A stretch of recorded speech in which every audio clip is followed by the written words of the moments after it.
Et j'observe bien, je vois que c'était mon ancien élève, parce que j'ai été prof aussi.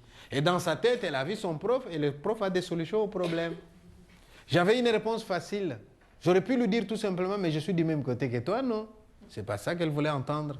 J'ai donc compris que moi, votre serviteur, dans ces circonstances-là, j'étais perçu comme quelqu'un qui pouvait faire quelque chose. Pourtant, je ne suis pas un homme politique, moi. Je ne suis pas un militaire, ça ne m'intéresse pas ces choses-là. Ah oui, mais je suis un écrivain, parmi les plus lus au Congo. Pas les meilleurs, hein, mais les populaires. Alors là, je me souviens, l'écrivain, c'est qui? C'est la voix des sans-voix. Un écrivain, c'est celui qui parle au nom de ceux qui ne peuvent pas parler. Là, la fille me rappelait ce rôle-là. J'ai donc décidé de faire la seule chose que je pouvais, témoigner. Dire à la face du monde la souffrance que je voyais là. C'était ma façon de venger les morts et même de prévenir d'autres tueries. Parce que le bourreau, pendant qu'il tue, n'est-ce pas, il efface en même temps les traces. Et moi, je laisse les traces. Ma façon de venger ceux qui sont partis et de dire aux gens, faites attention, le monde saura ce que vous avez fait. Et si un jour il y a un jugement, eh bien, vous allez rendre compte. Hein. Alors, qu'est-ce que j'ai fait précisément? J'ai pris des images à la gare et j'ai fait un montage vidéo. J'ai fait une bande dessinée qui s'appelle Les Refoulés du Katanga, qui existe. Et je fais un montage vidéo. Mais avec le montage que j'ai fait, j'ai eu les toupets de rentrer dans la ville de Lubumbashi. Et j'ai envoyé des invitations aux gens que j'estimais importants dans la ville, surtout les missionnaires. Ils sont venus dans une salle comme celle-ci et je leur ai dit, il meurt chaque jour 17 Kassaïens à la gare de Likasi. Qu'avez-vous fait chacun pour empêcher ça?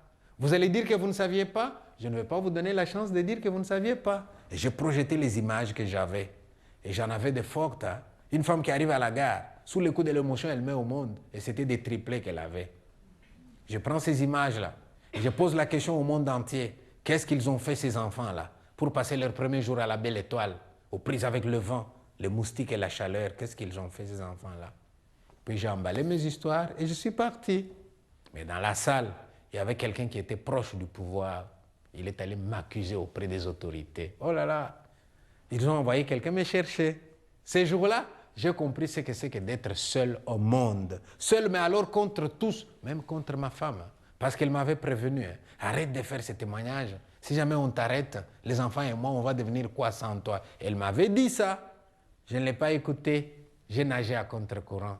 Et le jour où on m'inquiète, ma femme, la première, me regarde dans les yeux. Qu'est-ce que je t'avais dit? Et là, je comprends ce que c'est que nager à contre-courant.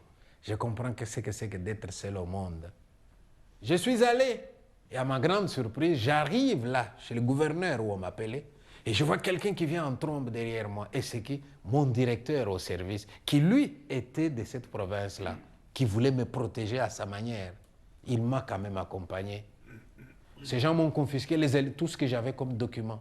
Ils ont commencé à mener des enquêtes sur moi pour savoir avec qui il travaille, qui finance ce qu'il fait, à quel pays aurait-il déjà envoyé ces documents.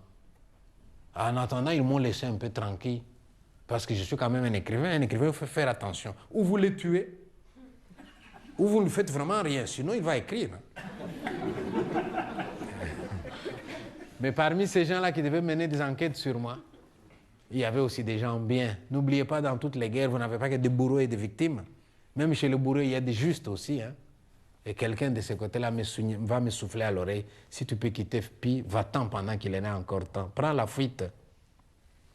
Mais je vous assure, quand on a 20 ans, dire aller à l'aventure, ça peut s'expliquer. J'avais plus que les doubles.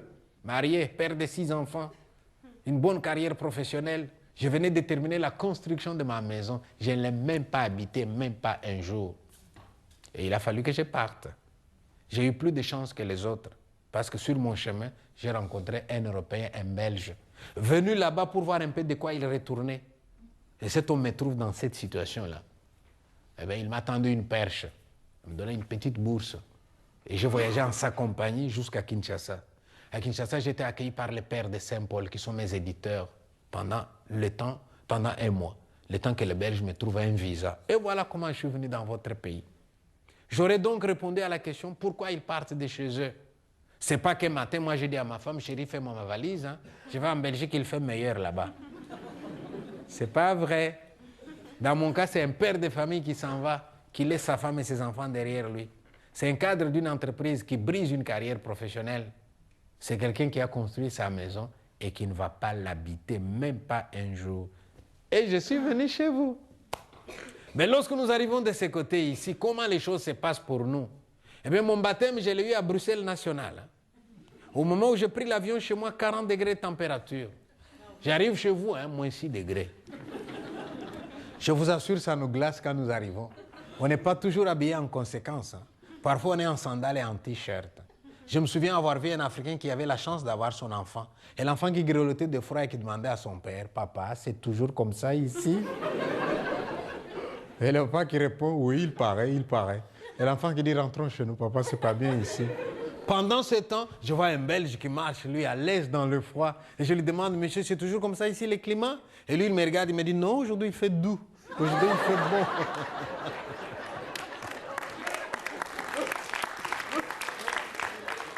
Et moi, je me dis, en voilà un qui se moque de moi. Ça, il appelle faire doux. Et quand lui va dire qu'il fait froid, qu'est-ce que ça sera pour moi?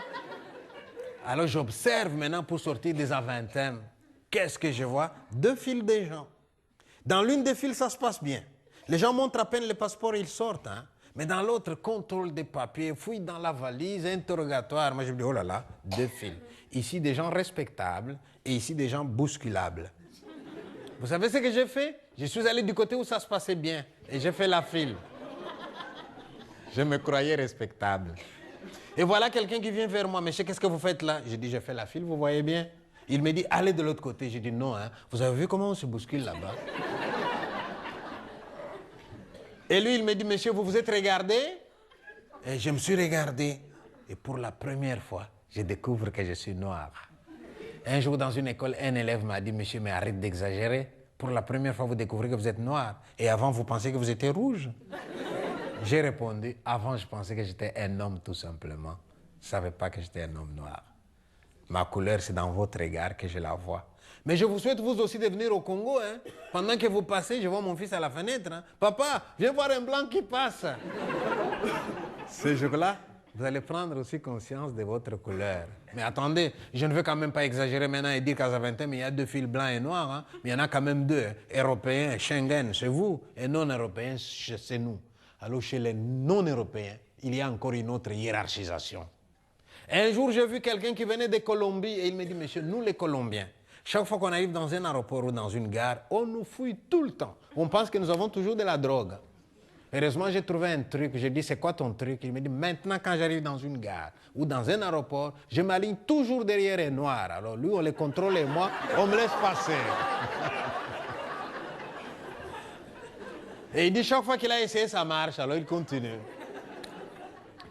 Je suis donc allé dans cette file-là. Et vous savez les questions qu'on nous pose dans l'autre file? Monsieur, d'où venez-vous? Qu'est-ce que vous venez faire ici? Quand est-ce que vous rentrez chez vous? N'oubliez pas de rentrer. J'ai dit, ouais, bravo les Belges, comme accueil, vous êtes des champions. Mais allez voir un peu au Bénin, au Burkina Faso. Vous arrivez à l'aéroport, ils viennent vers vous. Bonjour, bonne arrivée. Et oui, c'est comme ça qu'on dit de l'autre côté au soleil. Et ici, d'où venez-vous? Qu'est-ce que vous venez faire? Quand est-ce que vous rentrez? N'oubliez pas de rentrer. Ajoutez ça au froid. J'étais comme ça. Alors un Africain qui avait déjà beaucoup voyagé ici, il me regarde, il me dit, monsieur, je vois que c'est la première fois que vous venez ici. J'ai dit, oui, c'est la première fois. Il me dit, vous n'avez encore rien vu, monsieur. Soyez courageux. Je dis, oh là là.